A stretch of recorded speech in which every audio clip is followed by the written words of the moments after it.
अस्सलामुअलैकुम। बोल news headquarter में खुशामदीद। मैं हूं मुदस्सर इकबाल। मैं हूं आमना अकरम और मैं हूं बुशरा हक। हेडलाइंस आप जान चुके। इस बुलेटिन में हम बात करेंगे। और बुलेटिन के आगाज में सबसे पहले आपको बताएं कि सेनेट में अपोजिशन लीडर नहीं रहना चाहता, इस्तीफा पार्टी क़यादत को भिजवा दिया। पीपल्स पार्टी के रहनुमा यूसुफ रजा गिलानी का ऐवान बाला में ऐलान। कहा, सेनेट इजलास मुलतवी करने से पहले अपोजिशन की अक्सरियत थी। टाई होने पर पहली बार चेयरमैन सेनेट को वोट देना पड़ा। सादिक संजरानी ने सहूलतकारी का किरदार अदा किया, वो गैर जानिबदार नहीं रहे। स्टेट बैंक तरमीमी बिल एजेंडे में शामिल था ही नहीं, इसे कमेटी के सामने पेश नहीं किया गया। साहब का आज उन्होंने जो है वो इनडायरेक्टली इस बिल के मंजूरी में जो है वो हुकूमत का साथ दिया। नून लीग कह रही है कि पीपल्स पार्टी ने एक मरतबा फिर हमारे साथ हाथ कर दिया। Kindly attend the Senate session to be held on Friday, the 28th January 10:30 AM. Kindly confirm your participation. इसमें नहीं लिखा हुआ कि स्टेट बैंक का बिल पेश हो रहा है। जब वोटिंग हुई, इसके बावजूद भी 30 मिनट्स के लिए आपने इजलास मुलतवी। That means you facilitated the government, not the opposition. जो फर्स्ट राउंड था, majority was of the opposition. जब फिर दोबारा असेंबल हुए, जब टाई आ गया, तो पाकिस्तान की तारीख में, सेनेट की तारीख में, मैं पहली मरतबा चेयरमैन सेनेट को वोट देना पड़ा। तो मैं समझता हूँ कि एज अ न्यूट्रल पर्सन आपको ये नहीं करना चाहिए था, क्योंकि as a custodian of the house you should have protected rights of both side of the aisles. I have already submitted my resignation to my party that I don't want to be the leader of the opposition. Chairman senate ने house को rules के मुताबिक चलाया। आइन के मुताबिक tie होने पर चेयरमैन सेनेट वोट दे सकता है। ऑपोजिशन की अक्सरियत हो तो ठीक, वरना सब गलत हो जाता है। सेनेट में कायदे ऐवान शहजाद वसीम का गिलानी के इल्जाम का जवाब। कहा, स्टेट बैंक तरमीमी बिल की मंजूरी के वक्त ऑपोजिशन लीडर गैर हाजिर थे, उनके मशकूर हैं। फैसल जावेद का कहना था कि गिलानी को वजाहत की जरूरत नहीं, उनका ना आना मुल्क के लिए बेहतर साबित हुआ।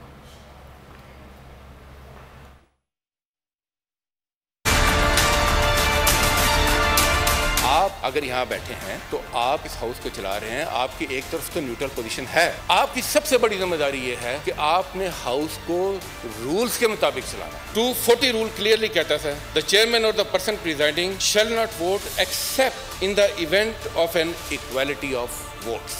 तो उस दिन क्या था? Equality of votes. तो उस पर आपका हक बनता था कि आप अपना कास्टिंग वोट करें। उसके बाद इन्होंने फिर काउंटिंग कराई। जब फिर काउंटिंग कराई तो पता चला एक मेंबर और कम हो गया। तीसरी मरतबा कराते तो शायद फिर कुछ और मेंबर भी कम हो जाते। ये तो इनका अपना हाउस है, इनको देखना है। हम इन्हें खिराज तहसीन पेश करते और इनको इस बात पे फख्र होना चाहिए कि चाहे इन्होंने जानबूझ के किया या इनसे हो गया, लेकिन मुल्क के लिए तो बेहतर हो गया ना।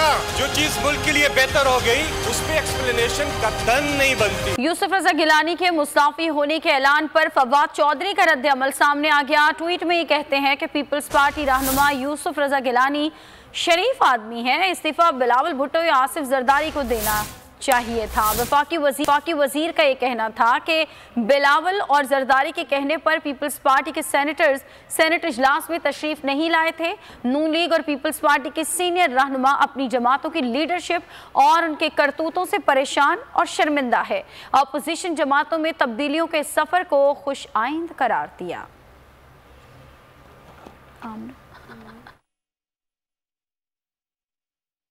अपोजिशन के 14-15 अरकान इमरान खान के साथ हैं। मौलाना फजलुर रहमान इस्लामाबाद आने का शौक है, वो उसे पूरा कर लें। लॉन्ग मार्च और धरने से कुछ हासिल नहीं होगा। बिलावल भुट्टो इस्लामाबाद आए, उन्हें मसला साफ होगा। वजीर दाखिला शेख रशीद के अपोजिशन पर वार। कहा, अदम एतमाद की बात करने वालों को मालूम होना चाहिए कि बंदे लाने होते हैं। IMF के पास जाना मजबूरी है। डाकू एहतसाब के शिकंजे में होंगे तो IMF से जान छूटेगी। दहशत गर्दी में इजाफा हुआ, BNA और TTP का मिलकर मुकाबला करेंगे। सेनेट के 3.5 साल कौमी असम्बली में कोई बिल, कोई करारदाद, कोई हुकूमत की फेल नहीं हुई।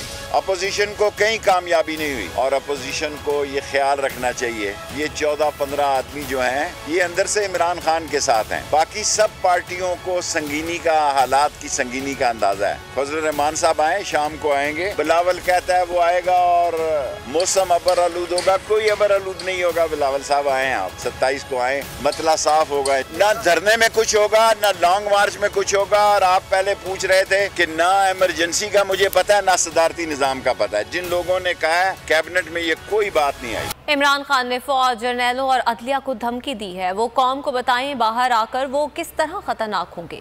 मौलाना फजल रहमान का चैलेंज, कहा भूख और अफलास और हुकूमत की नाअहली ने अवाम का जीना दोभर कर दिया है। अब इमरान खान का रोब और दबदबा ख़त्म हो चुका। जब वो आवाम के सामने आएंगे तो लोग उनका कौमी मुजरिम की तरह इस्तकबाल करेंगे। 23 मार्च को पूरी कौम इस्लामाबाद में होगी। आवाम अब बराह रास्त हुकूमत के खिलाफ मैदान में उतरेंगे।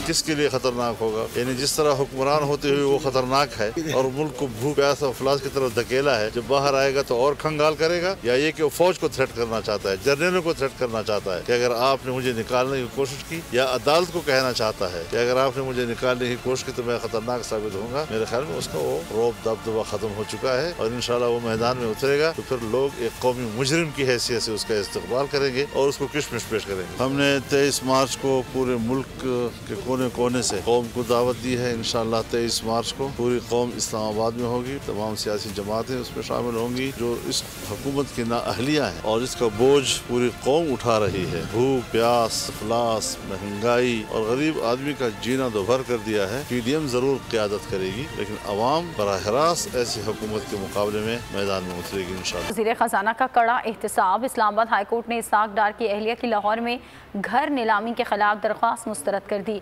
अदालत ने हुकूमत को इसाक डार का गुलबर्ग 3 लाहौर में घर नीलाम करने की इजाज़त दे दी।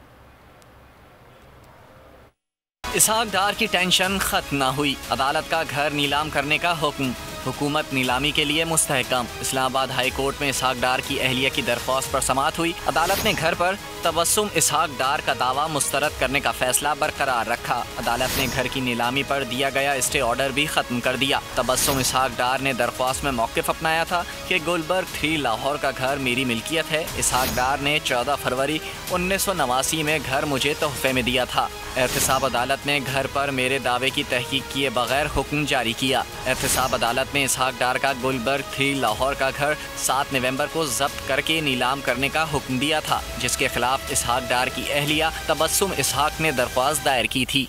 अपोजिशन लीडर शहबाज शरीफ ने CPNC की रिपोर्ट को हुकूमत के लिए फर्द जुर्म करार दे दिया। कहा साबित हो गया कि इमरान खान का इक़्तिदार जमहूरी है, ना उनका मिजाज जमहूरी है।